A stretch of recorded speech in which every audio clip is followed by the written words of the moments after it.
as you heard, I'm Elizabeth. I'm one of your vice presidents. I'm delighted to have been invited to chair the whole day.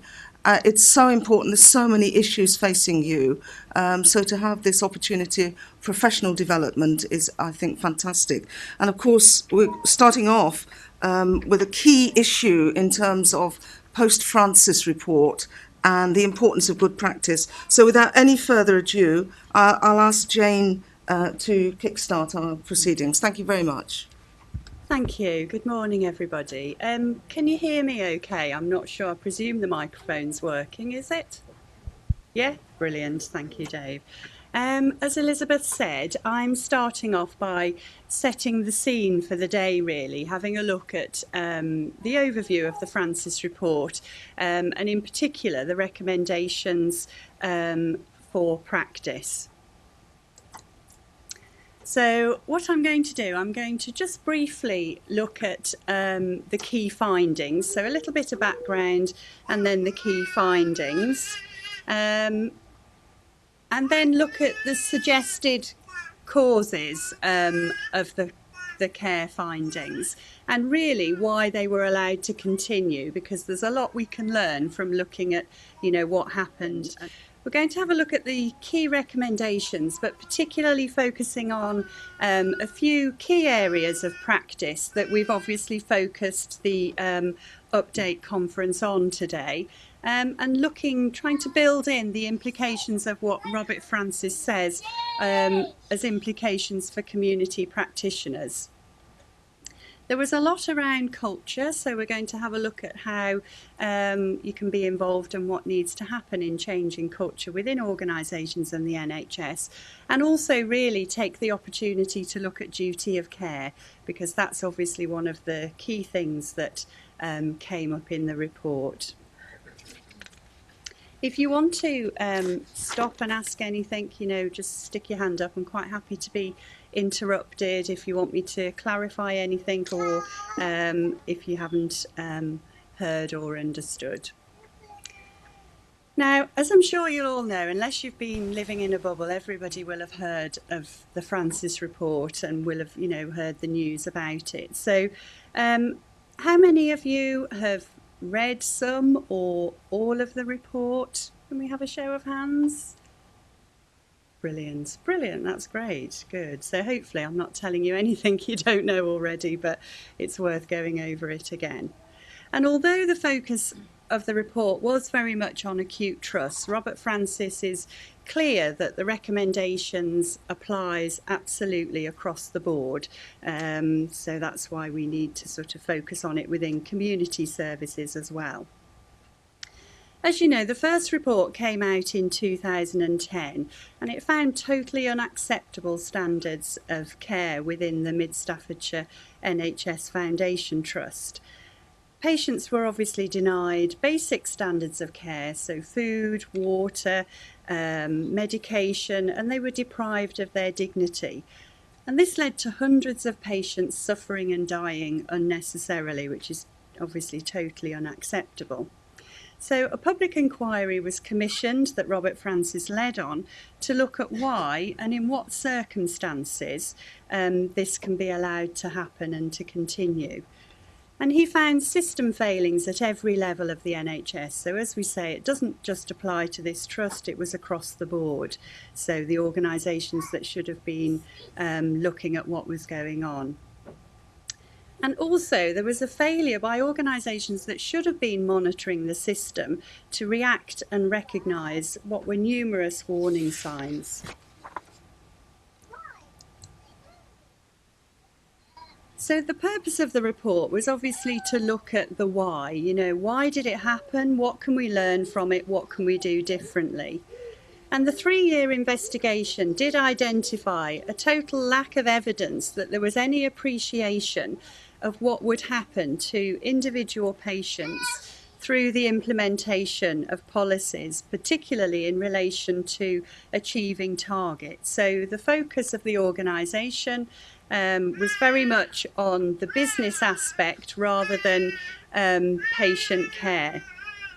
Obviously, there were examples of really good care, and we shouldn't take away from that. But obviously there were examples of really poor care. There was a lack of leadership and leadership skills. There was a general tolerance of poor standards, and I'm sure you can all understand, people were trying to blow the whistle and to raise concerns, but they weren't getting anywhere. So, people sort of, they accepted it and they carried on. And that was because of the closed bullying culture. Clinicians also became very disengaged from management. There was low staff morale. The trust was very isolated. It was going for foundation trust status, and that was the focus. And just even because of its physical environment, it was a very isolated unit. There was a lack of candour, so people in the trust were not open and honest about what was going on and what mistakes were being made. And there was a reliance on people outside looking in rather than people inside looking at what was going on. So generally, a denial that there were any problems. And really, it suggested that the incidence of poor care continued because staff carried on regardless.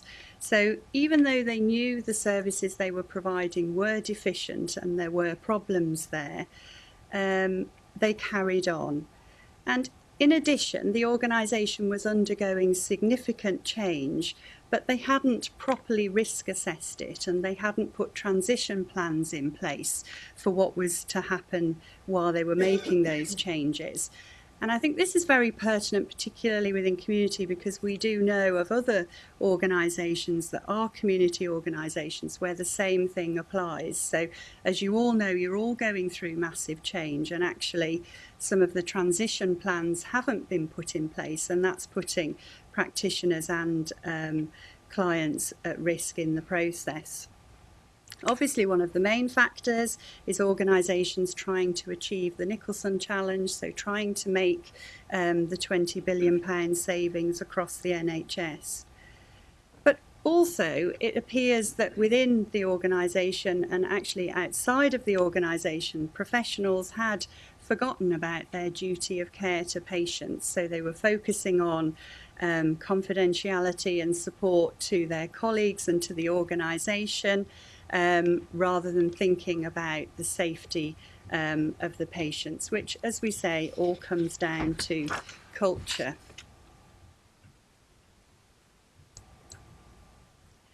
So, having a look at the recommendations, there's 290 recommendations in all, but quite helpfully Robert Francis has put them into themes, so at least people can identify a theme that might be applicable to their area of practice and they can focus on that, although obviously some of them do go across the board. The first recommendation is around responsibility to respond to the report, so accountability for looking at what recommendations organisations are going to implement and developing plans for those. How many of you are aware that your organisation has responded to the report? Can we have another show of hands? Yeah, not quite so good. Yeah, not quite so good there, which I think is, what we're finding really. And I do think it's well worth, if you get an opportunity, asking your trust or your organisation how they are going to respond to the report.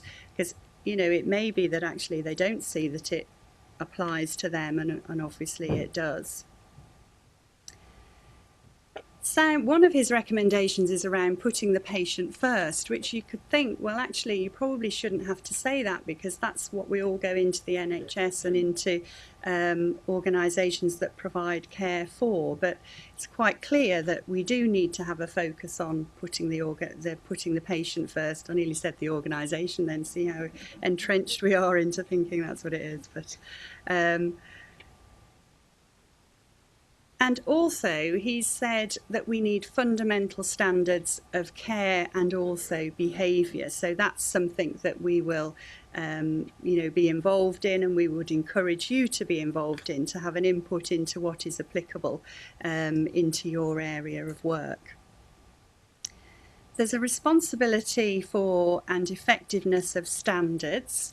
and also effective regulation and governance. So that's across the board. That's CQC monitor, that's the role of the CCGs, but also the NMC and what their role is there. We're going to be doing a lot of work around standards and what we can do as a professional body to support the development of standards. So again, we'd encourage you to be involved in that.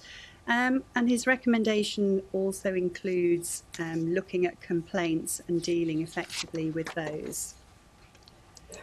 There's also recommendations around commissioning for standards, so that's applicable to all of you when you're looking at what your services can provide and what the commissioners want. Also, performance management and scrutiny, having more of a focus on that. Looking at medical education and training, and I'm sure you've heard about the plans for for student nurses to work as healthcare assistants for a year before they enter training, which I have to say is not something we particularly agree with, but we will be involved in that going forward. Openness, transparency and candour, say a bit more about that later. A focus on nursing, which again is across the board, leadership of all levels, and regulation of fitness to practice, which is around revalidation. So NMC around their plans for revalidation, and we will be looking for some of you to be involved in that. So please keep an eye in the journal when we put calls out for people to be involved, because we want to make sure, I mean, there obviously are particular issues for specialist community public health nurses, you know, around the way the register is set up and, you know, how are you actually going to revalidate when you're in different fields of practice. So that's something that we're going to be involved in and we would want you to be involved in too. There's also regulations particularly about caring for the elderly and generally around information systems.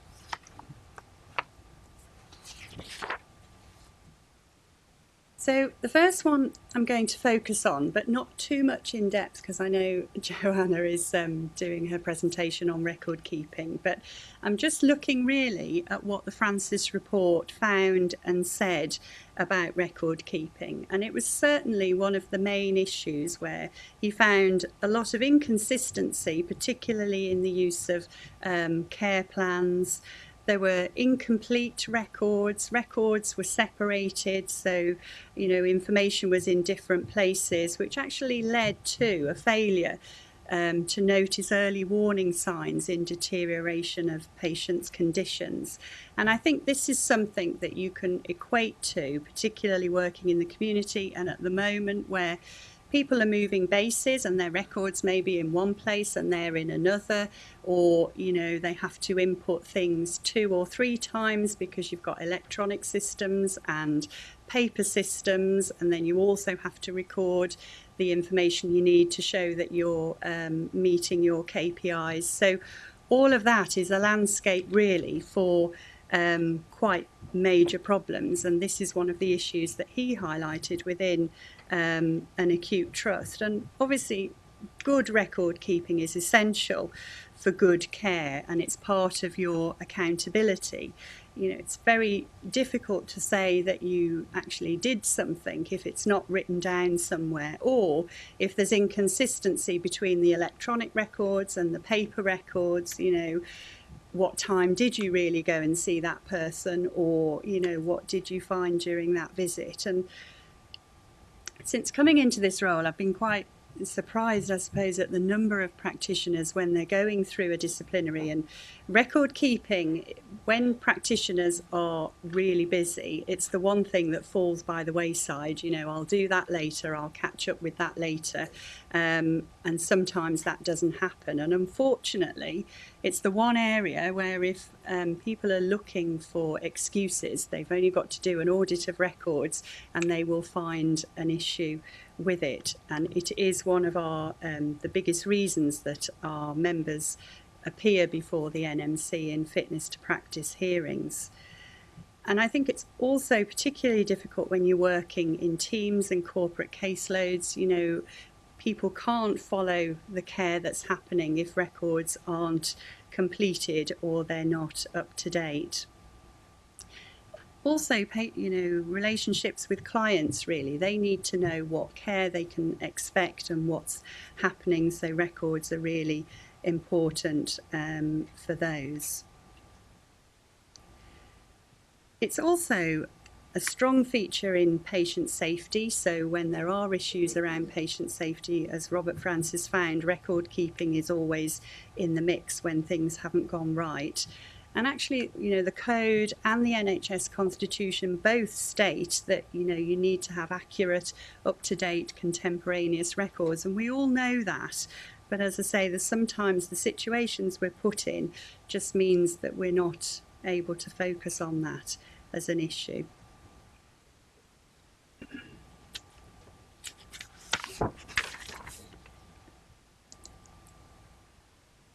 Another issue is around vulnerable clients or service users, and as he found in the report, there was an acceptance across the board really of poor standards. So a culture had developed where particularly vulnerable groups such as older people, poor standards had been accepted as the norm.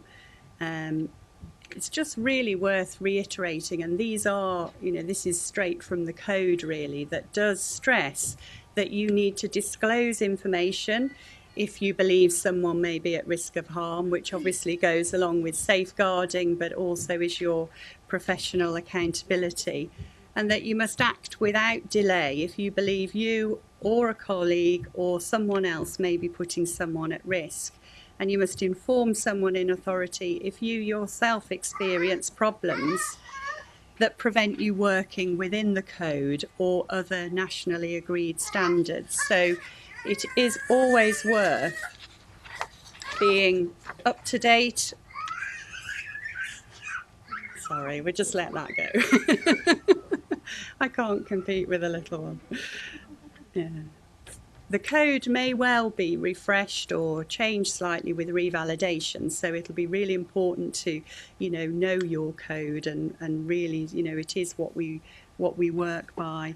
And it can also be a tool to support you where you are having problems, because, the organisation cannot ask you to do anything that would impede you working within your code. It's also implicit in your job description, because they're employing you as a health professional who's regulated. Part of that, even if it's not actually stated, is that you will work within your code. And as I say, the NHS Constitution also supports it, and it may be that that'll be updated further too. Staffing levels and skill mix was also a strong feature within the report. And it was found to be one of the major factors in poor care because of the shortage of staff and inappropriate skill mix. So they'd actually moved from having more qualified staff to, having a higher ratio of, unqualified staff to qualified. There'd been significant redundancies in a number of the nursing directorates. So even though it was at a time of growth, they had made redundancies, and this had obviously impacted on the remaining staff's ability to care. And obviously this is an issue that's facing us now within community services.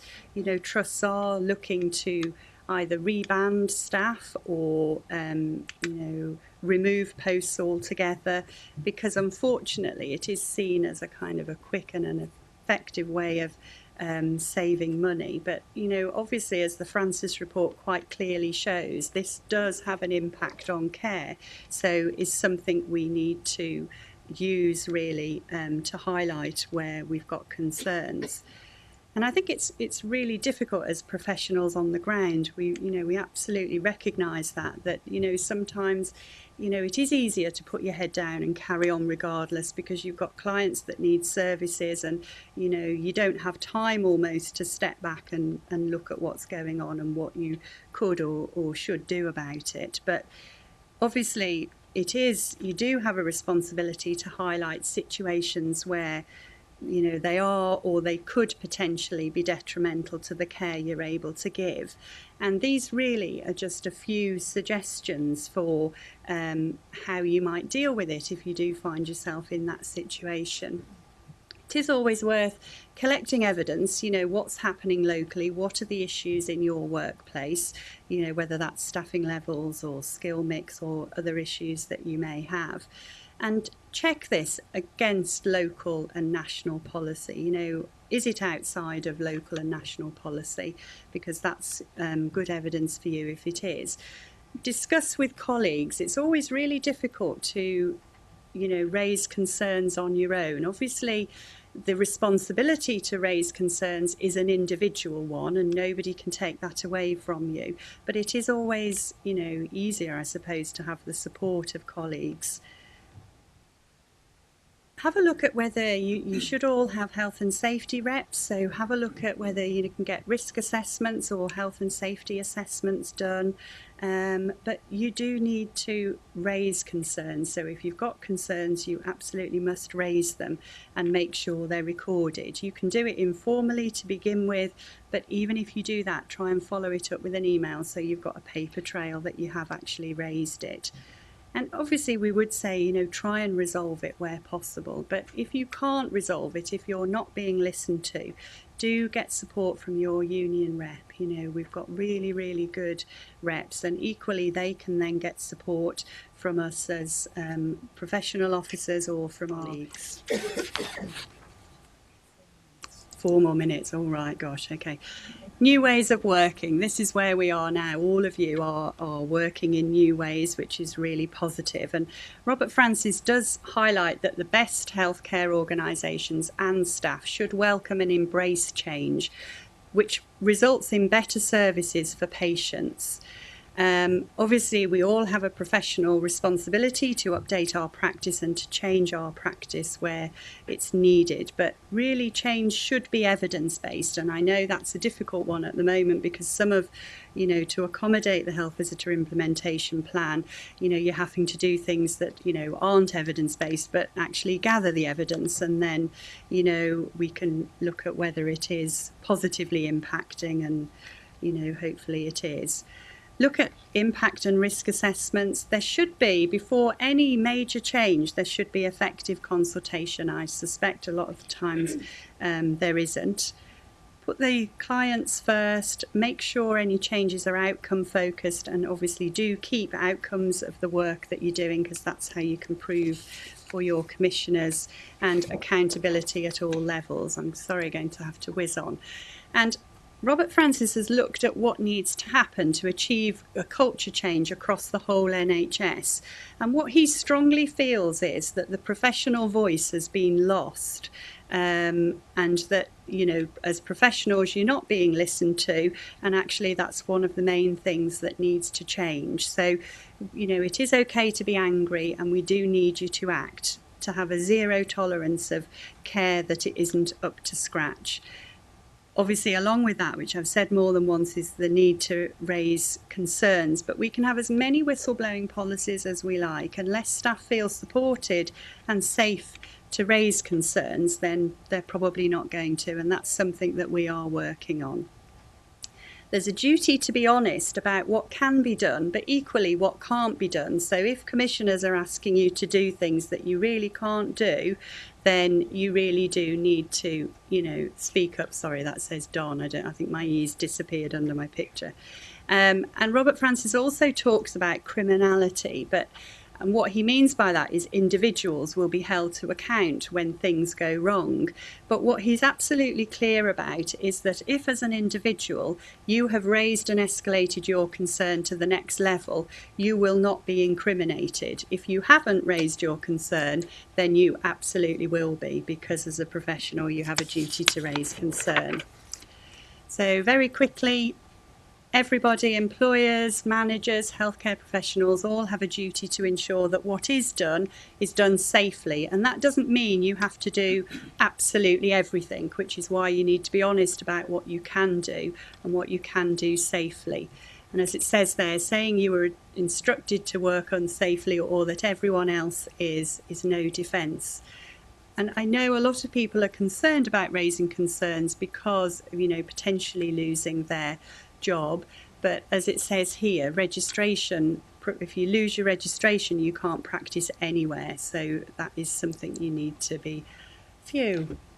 That was a whistle stop tour. Sorry, Jane. No, that's okay. I actually gave you 5 extra minutes, so I realised it wasn't the best of starts in a way, and it's not easy. And I really feel that this is such an important session. I wonder if you would take a few questions or comments from members of the audience. So if you could just raise your hand, there are little microphones on your bench, so just press push. That we have first person. Thank you. Yeah, I was really interested when you said we have to put the patients first, because with that responsibility comes some rights for us, which is, while we're arguing about how many nurses on an acute ward and how many staff you need per qualified staff, we also need to be. I'm a student health visitor benefiting from the health implementation plan. I think there needs to be something about how large our safeguarding load is, how big my caseload is going to be, because with those responsibilities surely comes some rights for our profession, and I think we need to be in the vanguard of making sure that that we can protect our clients by protecting ourselves. Absolutely, and that's what it's all about. I know NICE, am I right, Pauline? NICE potentially are looking at a model for how organisations can assess numbers of staff required. So that will obviously have to apply to the community. And we did have, Dave, didn't we, some guidelines on caseload numbers, and that does, take account of when what your caseload is like. Unfortunately, it's something that I don't think many organisations are using, but we do absolutely need to encourage that more, because you're right, if you're put in a situation where you can't work safely, that's not fair to you, it's not fair to the client. So that's what we need people to speak up about, and we will absolutely support you in doing that. Dave, do you want to say any more on that? Yeah, just to come back, I'm Dave Munday, I lead for health visiting with UniteCPHVA. We've actually, in the CP article that we wrote last month about the Minister Hunt's sort of comments around caseload numbers, that we actually sort of recognised that he's quite behind the curve in this respect, because we'd raised this issue over a number of years. And actually, if you looked at the second inquiry that Lord Layman wrote, he recognised the figure that we put on 250 children per health visitor in caseloads. Mm-hmm. So we've actually, we've been advocating a caseload figure for a good number of years. Actually, I'd say we've been successful in terms of the implementation plan, because it was to recognise that the caseloads for health visitors were completely getting out of hand, and actually the implementation plan was about readdressing that.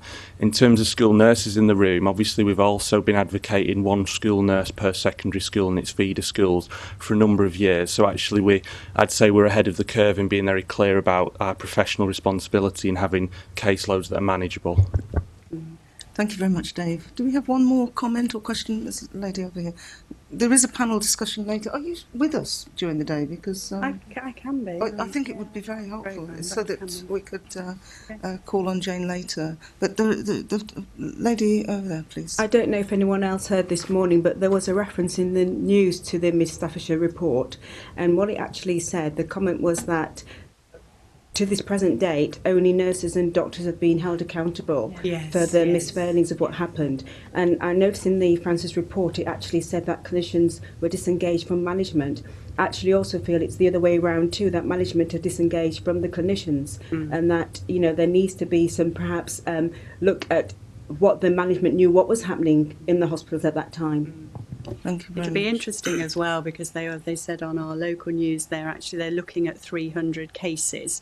The police are actually investigating them, so that will be interesting to see who, I suspect actually because of the records that it might be difficult to prove things, but it'd be interesting to see who comes out in that process. But you're right. I've sat in on one of the cases at the NMC for one of the directors of nursing, which hasn't concluded yet. But that was fascinating, really, because she was being held to account not for what she actually did, but what she should have done. So, but you're right, it's only, and whether that's because they're the registered professionals, so they can, whereas managers aren't. But I know that is something that's being looked at for management. Can we once again show our appreciation to Jane for kick-starting the day in such an excellent way?